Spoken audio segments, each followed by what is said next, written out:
Γεια σας, στο σημερινό επεισόδιο θα σας δείξω ένα πρόγραμμα, το Advanced System Gear 7.3 Pro. Είναι ένα πρόγραμμα το οποίο καθαρίζει τον υπολογιστή σας από τα άχρηστα αρχεία και κάνει ακόμα περισσότερα, θα τα δούμε στη συνέχεια. Είναι ένα πρόγραμμα περίπου σαν το CCleaner, απλώς κατά την άποψή μου είναι πολύ καλύτερο. Το link για να το κατεβάσετε θα σας το έχω στο description, καθώς είναι πανεύκολο και δεν χρειάζεται να σας δείξω πώς να το κατεβάζετε. Προσπαθούμε να δούμε τι μπορεί να κάνει. Εδώ βλέπουμε όλες τις ενέργειες που μπορεί να κάνει και να σαρώσει.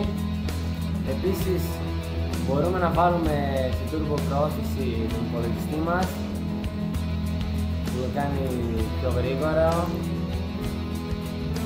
Και εδώ και να σας έχω στο description επίσης ένα κλειδί για να το ενεργοποιήσετε, να γίνει το Pro που θα μπορείτε να κάνετε τα πάντα.